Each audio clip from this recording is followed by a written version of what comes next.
네, 총격 사건 이틀째 또 추수감사절인 오늘 사건이 일어난 백악관 북서쪽 현장 통제는 해제가 됐습니다. 남녀 주방위군 병사 2명이 순찰을 하다가 총격을 당한 현장에는 성조기와 꽃다발이 놓여 있는 모습도 확인을 할 수 있었습니다. 오늘 오전 이번 총격 사건에 대한 관계기관 합동 브리핑이 있었는데요. 워싱턴 DC 검사장은 이번 사건의 범인이 아프가니스탄 국적의 29살 라마눌라 라칸와레라리라며 신원을 공개했습니다. 지금 보시는 사진이 라칸왈의 모습인데요. 지난 2021년 9월 입국한 용의자는 권총 357 스미스 앤드 웨슨 리볼버로 중방위군 2명에게 발포를 했고 쓰러진 병사들에게도 여러 발의 총을 쏜 것으로 확인이 됐습니다. 서부 워싱턴주의 벨링햄에 거주하고 있는 용의자는 이 범행을 위해서 동부인 워싱턴 DC까지 차를 몰고 대륙을 횡단해 온 것으로 파악이 됐습니다.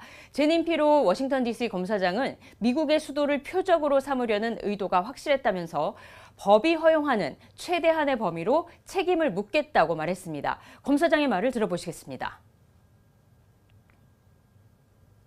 Is you pick the wrong target, the wrong city, and the wrong country, and you will be sorry for the violence and the evil that you perpetrated in our nation's capital. 네, 용의자에 대한 조사가 진행되고 있지만 범행 동기를 말하기에는 아직 이르다라고 말하기도 했는데요. 현재 상황에서 라칸왈은 살해 의도를 가진 폭행, 또 범행 중 총기 소지 혐의로 기소가 될 수 있고요. 징역 15년에 처해질 수 있는데 만약 총상을 입은 병사들이 숨질 경우엔 1급 살인 혐의로 기소될 전망입니다. 총격을 당한 웨스트버지니아주 방위군 소속 병사 2명은 수술을 받았지만 여전히 중태입니다. 미국 연방검찰은 20살 사라 백스트롬과 24살 앤드루 울프의 사진을 공개했습니다. 모두 20대의 나이인데요. 미 연방수사국 FBI는 전방위적 수사를 벌이고 있다고 밝혔습니다.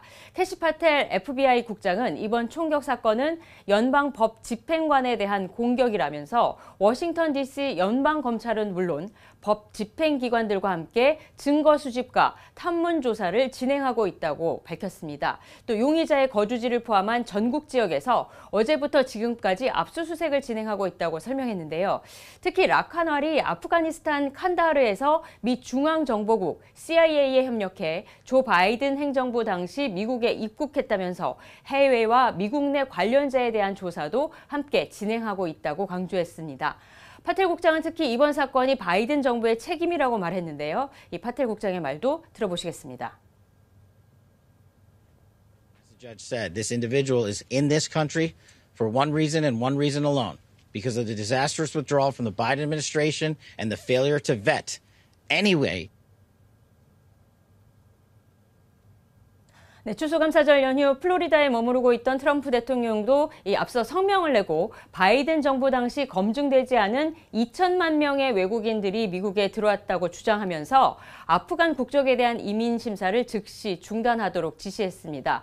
조셉 애들로 미 이민국 국장은 오늘 X에 올린 글에서 대통령의 지시에 따라 모든 우려국 출신의 외국인에 대한 영주권에 대한 재조사를 지시했다고 밝혔습니다.